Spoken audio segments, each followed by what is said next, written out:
when actually having talked to Christian, he has such a great knowledge. I thought it would be a shame not to bring it in for him first to give a little bit of kind of framing context, because one of the things with the oceans is it's such a complex, a massive issue, is that we could talk about lots of things, and actually Florent highlighted some of those. But what we're going to do in this section is kind of narrow it down a little bit, just to enable our brains not to explode too much. So what we're going to do is, I'd like actually, if Christian could kind of like maybe quickly introduce yourself and then give a framing for us, and then we'll get you two to introduce yourselves, and then we'll have that kind of round table conversation, and then Christian is going to stay with us through the rest of this session. So, Christian. Thanks a lot, Adam, for giving me this heavy responsibility. So I'm Christian Lim, and I'm a co-founder of Blue Oceans Partners. And what we do is invest in innovations that help regenerate ocean health. So you can imagine that every day we think about what is the best strategy, to solve ocean challenges, including cracking pollution. So of course we won't, give you, we won't try to even scratch the surface of a global strategy. But if we focus just on plastic pollution, and I think we have here, we're very fortunate to have two front runners, two entrepreneurs who are devising solutions to crack plastic pollution. The way we look at it as an investor trying to help solve this problem is that I think most of you are aware that plastic pollution in the ocean mostly comes from Southeast Asia. And therefore, it would seem natural that we want, the problem is about building infrastructure in Southeast Asia. Let's focus on this and let's get it done.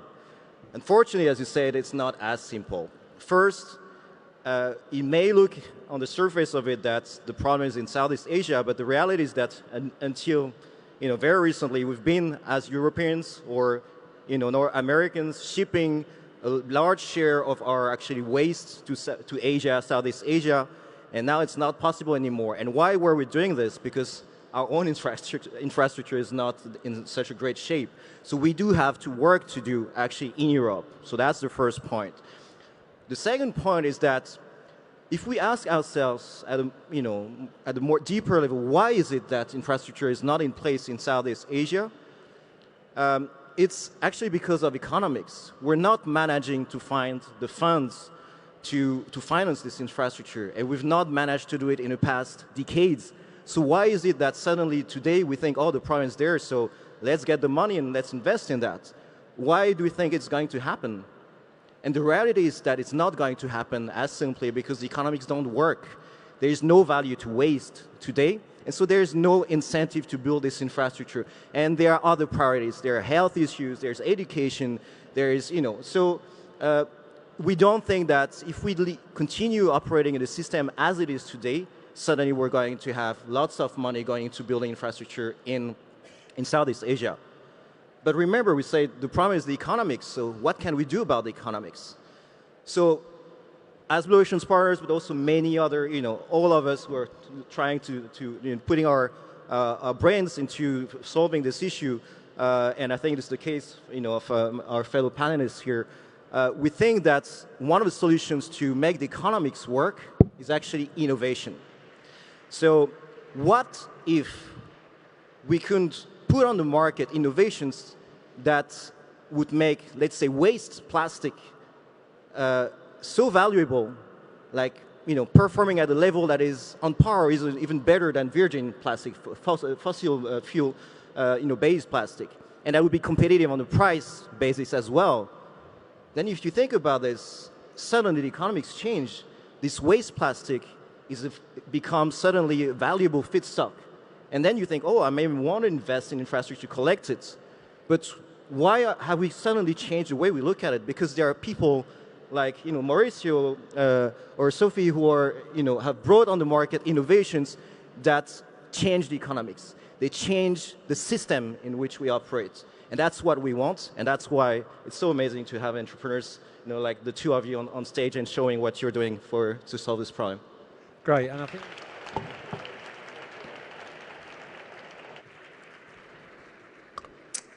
Okay.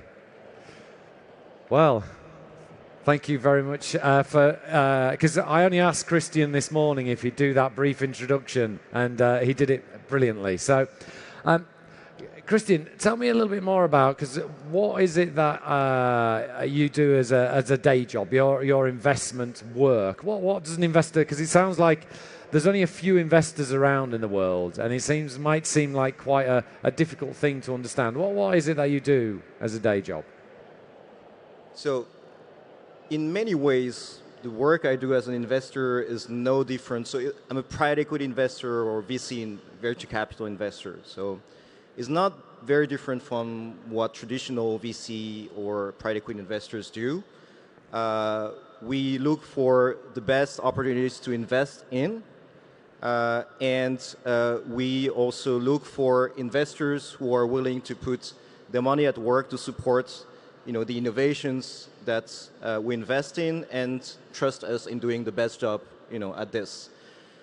Maybe what is different from traditional VCs that we're not only looking for companies, entrepreneurs, who have an amazing technology and business model, have the execution capability to scale that and make lots of money out of it. We look for that, that's true. But we also look for the ones that bring on the market a technology that can achieve the systemic change that we're looking for and addressing precisely any of the three main threats to the ocean. A solution to overfishing, a solution to pollution, including plastic pollution, and not right now, but at some point, solutions to climate change as well, based on ocean solutions. So that's what we do every day. And of course, we do it by looking for companies, but also thinking strategically about it, looking for partners that we can leverage and to bring all the support we can to those companies. That's what we do. Great. And so what is it that's kind of, because you could just, I'm sure, be a venture capitalist investing in anything and making lots of money. And maybe, I'm guessing it might be a more difficult area to be in this than, say, working in blockchain and Bitcoin or something like that. What is it that's personally attracted you to focus on this area? Yes, it's actually not always easy to answer, this question. So, the most obvious answer is that, I don't know for those of you who were here yesterday, but I was here and I talked about, the fact that everyone on this planet somehow has a connection with the ocean. And it could be a different one, but I find that everyone has one. And mine is that I'm a free diver. I've always been drawn to the ocean.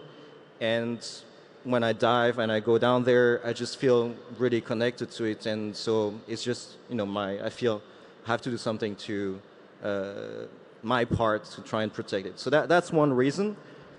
And maybe a second reason is that, we heard a lot of talk about, what we're doing is going to work only if it's helps the planet, it helps the ocean, but it also, makes money and it's good business. And it's true. That's also the way we approach it. That's the way things are going to be sustainable, but not only the solutions we are going to scale. But sometimes I think we need to step back also from the, this framing or this of what we do, and we need to think that actually we have to do it because simply, once you have seen the beauty of the ocean, the beauty of life itself, there's intrinsically, there's a reason we need to protect it. And I think it's more at a spiritual level. And so we need to get back to that. And so when I have time, I'm not running around, and I try to reconnect to that as well. Amazing. And so with that, just actually, I'm interested in the free diving. What depths can you go down to, or how long can you do your free dives for? Like 40 plus meters. Wow. And depends, the length could be anything between 2 and 4.5 minutes. Yeah. That's deep as well. Wow. Okay, so you must have been doing some practice for that. You need to practice a bit, and you have to do it safely. So if you want to try it, I really urge you to train properly. So that's amazing, and I completely agree that it's like, I mean, I've been working in sustainability and business for nearly 15 years, and whilst for me the excuse is that business can make money out of it, that it's good for the bottom line, but actually I think it is this spiritual engagement. Business is the excuse, and the avenue is actually it's right for the right thing. But whilst we are in the business thing, what is the kind of the strategy that you're looking to take at the moment around Blue Ocean Partners? About how do you kind of like maximize the impact of your organization?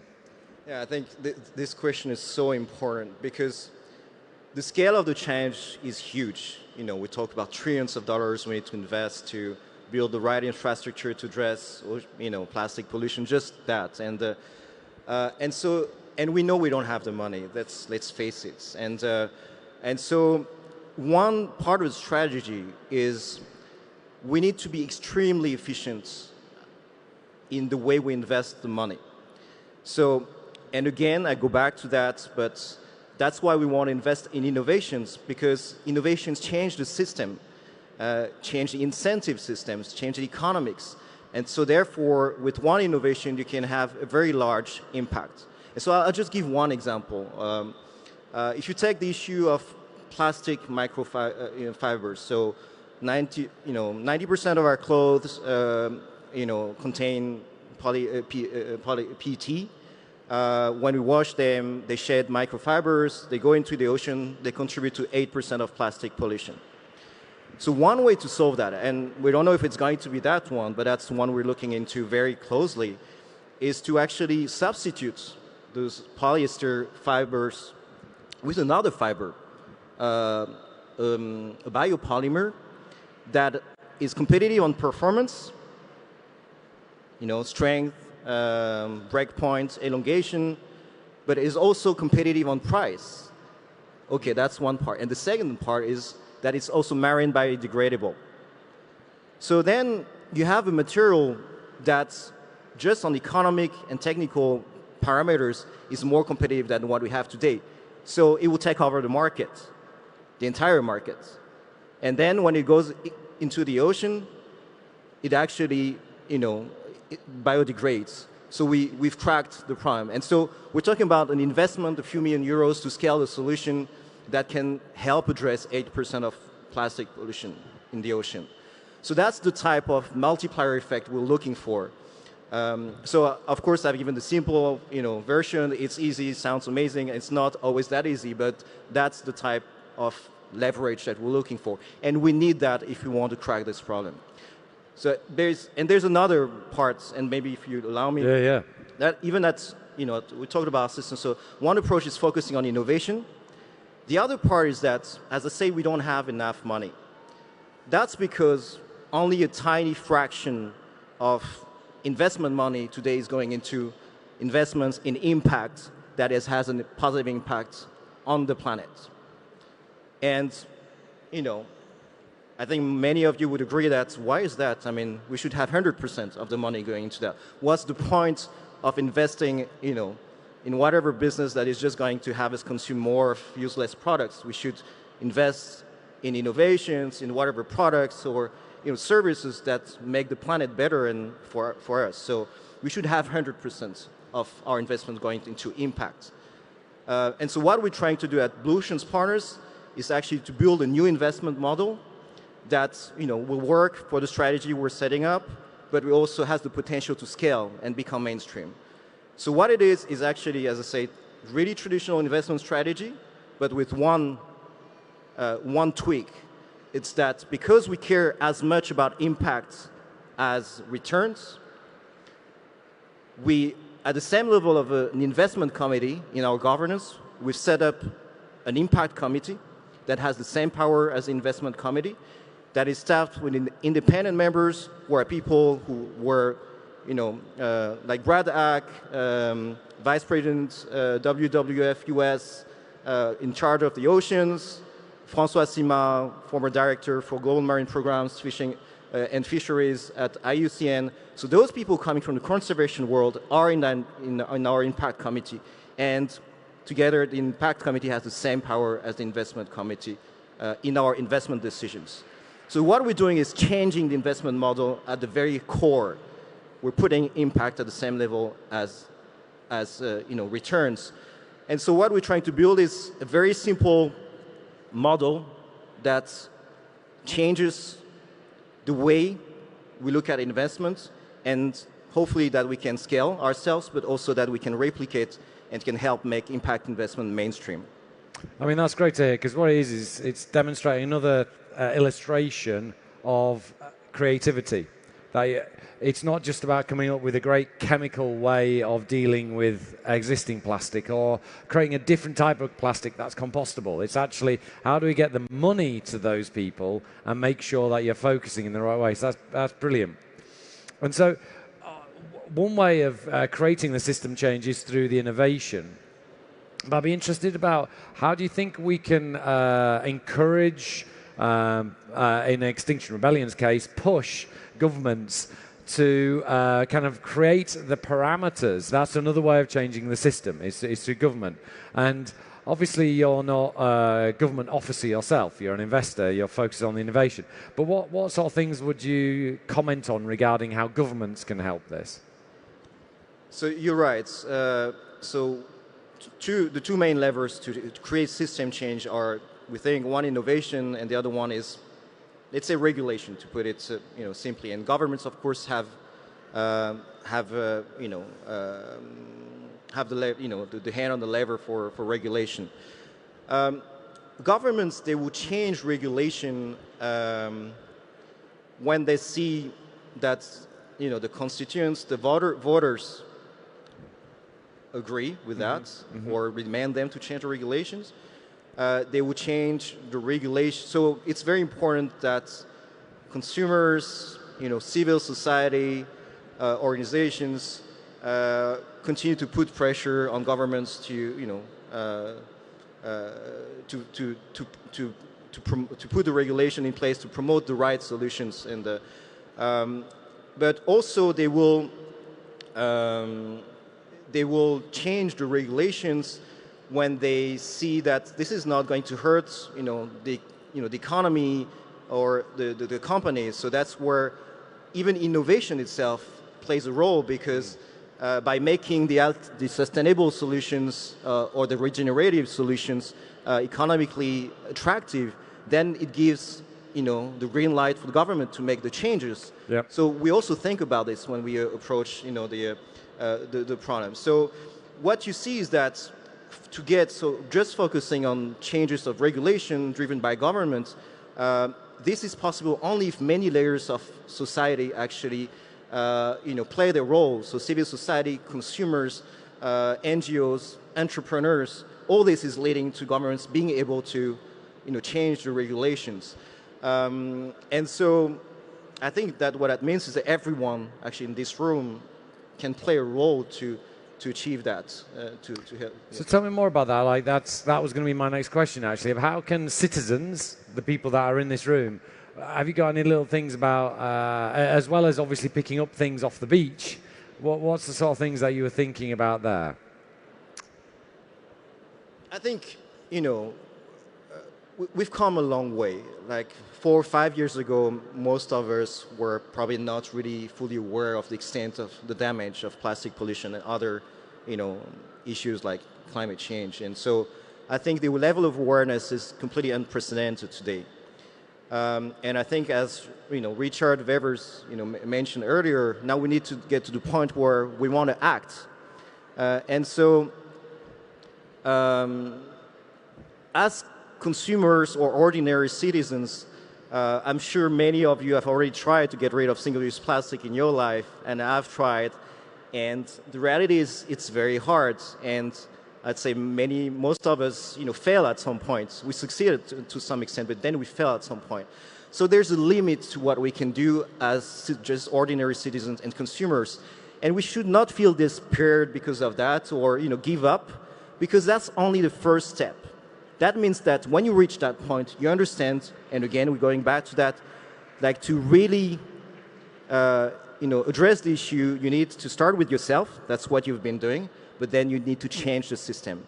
And you can do it because, whether you're an investor, you want to create an impact fund, or you want to join us, or you're an asset manager, you want to invest in a company like us, or whether you're an entrepreneur and you want to create a new innovation that will address plastic pollution, or you're in government and you can have an impact on the new regulations, or you're an activist and you create global awareness and movements to push governments and corporates to change the way they operate, you can play a very significant role. But you can do it only if you understand that you, as a person, as an individual, you have a role to play to change the system. And you can do it also if you're an artist. If you are, you can come up with amazing colors that speak directly to your heart like, Richard Weber's did. And now we're talking with Richard, we think, well, how can you help us convey this message? We're an investor, but we want to work, with people like you who know how to speak to, to our heart. So there is nowhere you can hide. There is no place you can hide. You can always, play a role. But think about this. The objective is let's change the system. So yeah, I think that's really inspiring. Thank you, because one of my kind of last questions is going to be is how do we go from this space of kind of passive, well, it started off with passive denial that there was a problem because we just maybe didn't realize it or we just ignored it. But then things like the blue planet came along, and we've kind of moved more into kind of almost a passive acceptance that, well, I can do my bit by recycling, but I can't really do anything more. So what is it let's go back to the spiritual sort of thing maybe, because you've given the sort of things that people can do. What is it that we can, what could you say about how we could get people feeling as though they can get into radical action? But you can talk about it, the spiritual or another thing. What do you think about that? How do we get people into that radical action, talking to these gathered, beautiful heroes of change?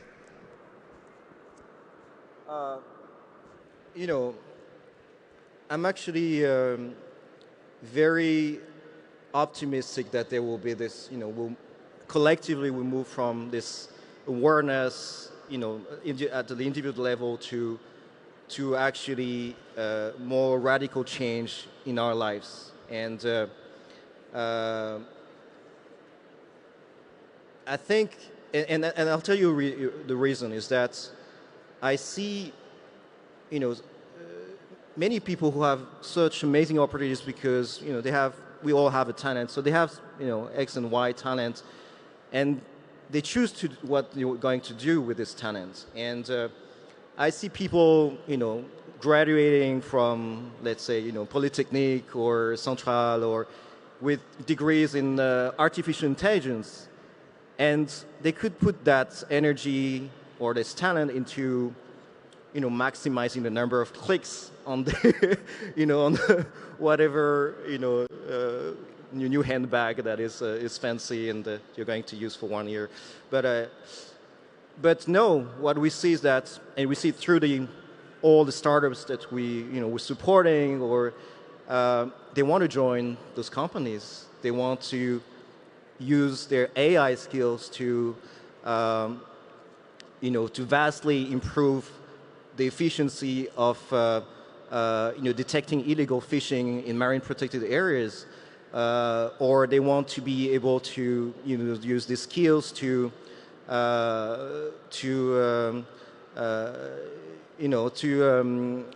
optimize, the management of in aquaculture farms, and therefore minimize the pollution in the fjords in Norway. Yeah.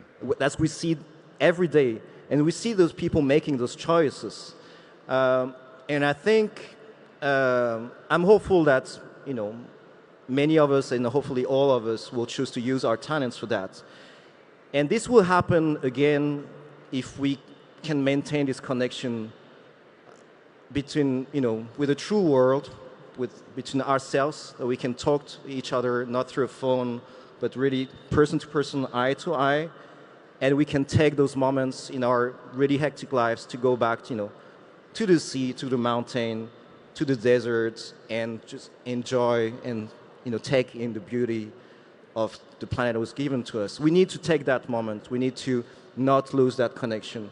And yes, there's a risk we could lose that because we're overwhelmed with technology and other stuff. We feel we're connected to social media, which is completely untrue, but we need to keep that connection. If we succeed in doing that, then I'm hopeful. Yeah. Brilliant, thank you. So I think that's a really good finish, because what it's saying to me is that to crack ocean pollution, it's actually like a personal journey, it's a spiritual journey, it's connecting with our passion for that beautiful world that sustains and cares for us. We are the ecosystem, we're not separate from it. And so we can use that passion to get creative, we can take it as our purpose. And just something as a final little illustration of somebody who did something, which was that in the UK, there's a brand of potato crisps, potato chips, which are called Walkers. And somebody decided that they didn't like the fact that Walkers was using, you couldn't recycle their crisp packets. So what they started to do was put their headquarters address on a crisp packet, on a label, put a stamp on it, and then post it through our Royal Mail system back to the headquarters of Walker's Crisps. And actually, tens, even hundreds of thousands of crisp packets got sent back. But actually, the people that were actually doing it was only a few thousand. And that actually has led to Walkers being forced to create a recycling system for their crisp packets. They were saying, oh, no, it's too difficult, it's not possible. They were finding lots of excuses. And then just a few thousand people, probably, and it started off with just a few dozen people, decided to kind of like, this isn't acceptable. And they made that difference. So one of the things that, just my final note is from my Extinction Rebellion point of view, is that Extinction Rebellion has had some amazing impacts. And people come up to me after either just meeting socially or an event like this, and they say, thank you, Adam, for so much for what you've done. And I turn around and go, I don't want your thanks. I want you to join me. So join Christian or Sophie or Maurizio or any of those brilliant businesses that are here, or create your own and go out there and let's crack ocean plastic pollution together. Thank you. Thank you, Adam. Thanks, Christian.